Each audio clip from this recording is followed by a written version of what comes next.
Hello and welcome to episode 14 of A Week in Watches, a weekly look back at interesting watch news, releases, and stories.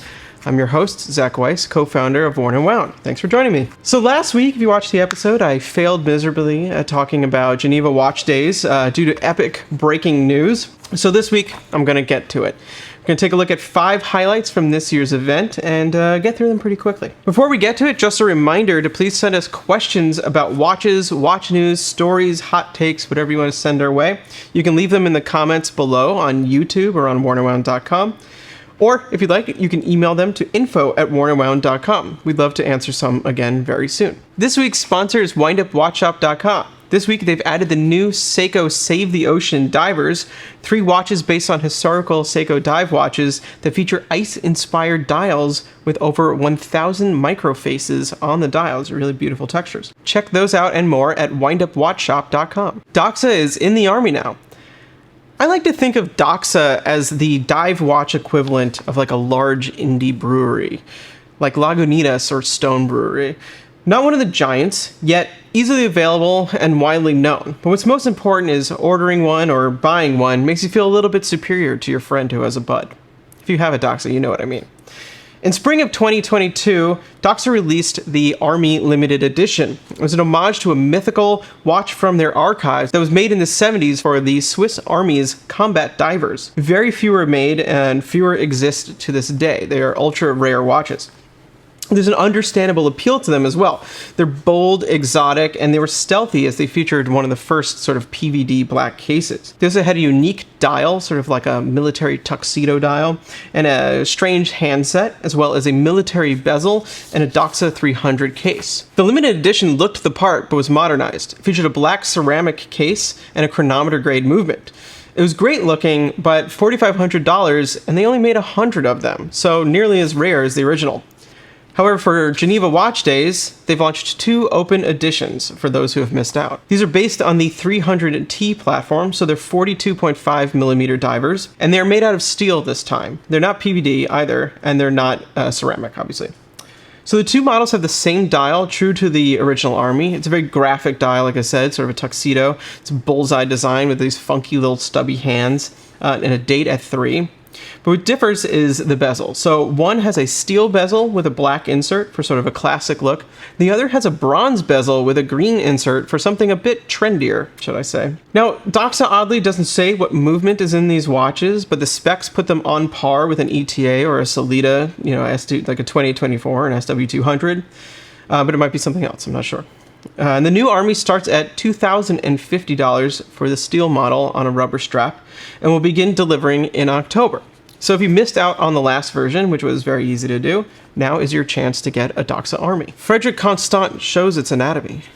Open heart movements aren't typically loved by watch enthusiasts. They can come off as like a bit ostentatious, perhaps a bit tacky or phony, but they do very well in stores of the general public as they show off that a watch is mechanical. They bring the excitement of an escapement to the dial. It's a great way to see that a watch is mechanical and not a quartz. And, as we all know from looking at the back of the watch, watching an escapement is fun. Frederique Constant has always been a champion of open heart watches.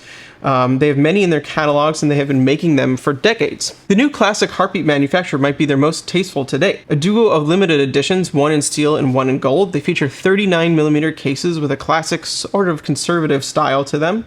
But the dial is, however, the star. At 6 is a newly designed open heart window for viewing the escapement of the FC 930-3 in-house caliber. It's a big circle, but the previous models had a sort of a comma shape which also showed the top side of the movement, which was a kind of a funky looking thing. With the new circle, you can really just see the entire balance, which is quite nice looking and certainly gives the watch a bit of a tourbillon style look to it, and just a generally classic feel. The rest of the dial is very refined as well. It's almost like a sector dial with concentric rings of details. The hour index features large Roman numerals with closed-off X's, or 10s if you will, for a cool and unique look.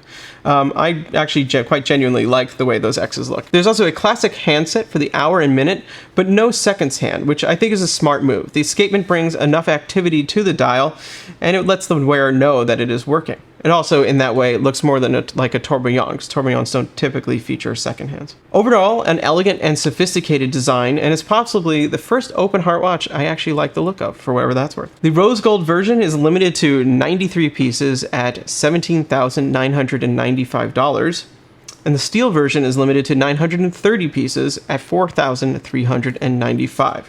So, if you're looking for an open heart watch, go check this one out. Oris dives into the 65 pool again. Neither Oris nor the Diver 65 really need much of an intro. Oris is a staple Swiss independent watch brand. They have been since 1904. There's a brief moment where they joined Swatch Group, but we don't really talk about that. They hit a stride in the current watch scene, however, in 2015 with the launch of the Diver 65, a thoroughly vintage-style dive watch. It stood out from the crowd for being really fun and funky. They did this while other brands were just starting to dip their toes into vintage style. So I remember actually when they unveiled it at Baselworld, and it really stood out that year. Nearly 8 years later, there are more versions than I can count, several case sizes, dial designs, case materials, movements, and dozens of limited edition versions. Yet somehow, in 2022, there's still room for a first. The Oris Diver 65 12-hour caliber 400 is the first non-limited edition Diver 65 with a caliber 400. The caliber 400 is their relatively new 5-day in-house automatic caliber, for those who are unaware. It's also the first time the caliber 400 has been in the 40mm Diver 65 steel case. Previously, it was in the 38mm steel case for a Hodinkee LE, and it was also in the bronze case for a Carl Brashear LE. The new watch is very simple and practical. It features a black dial with large loomed markers and a date at 6, a new bi-directional 12-hour traveler's bezel, which is great for quickly tracking a second time zone without the need of a GMT movement. Not a groundbreaking release per se, but a welcome iteration on the Diver 65 format. And it's more practical for those of us who are mostly above water. The Oris Diver 65 12-hour caliber 400 is available on a leather strap for $3,500 or on a tapered rivet steel bracelet for $3,700. The latter of the two would be my choice. MB&F makes Haute Horology rugged with a new EVO. Maximilian Busser and Friends, aka MB&F, make ultra-high-end, decadent, whimsical, and beyond clever haute horology watches with price tags that match their complexity. Art on the wrist, what one does not typically associate with them is sports, nor really ruggedness in general. However, MB&F are ones to turn concepts on their head.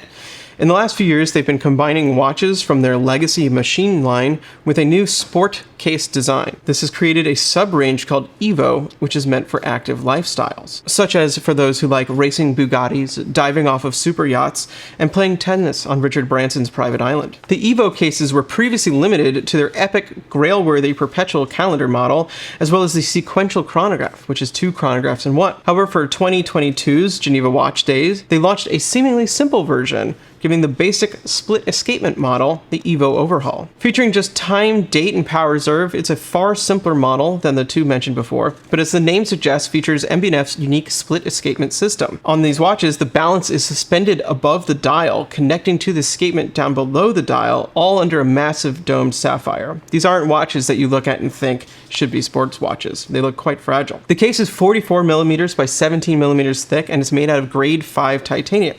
However, what makes it function for an active lifestyle is something called the flex ring, which is a steel shock absorber in the case that dampens horizontal and vertical shocks.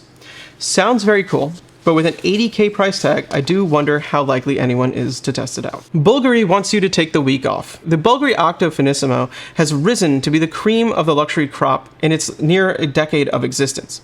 An exotic, avant-garde, and somewhat challenging design, if I'm to be honest, as a platform for impressive record-breaking movements, it has managed to captivate luxury collectors, particularly those looking for Audemars Piguet and Patek alternatives that still have Genta DNA. For Geneva Watch Days 2022, Bulgari announced a few new Octo Finissimo models, including a chromed-out collaboration for those who like to look at their own reflections. The model that stood out to me, however, is the Octo Finissimo 8-day skeleton. As the name suggests, it features a new 8-day caliber. 72 hours of power reserve is becoming standard. 5 days is a bit of a flex, and anything beyond that is really just showing off. At 8 days, you can go a whole week without winding the watch. It's great for the forgetful or for those with many watches. Regardless of the why, it's cool and makes the watch quite special.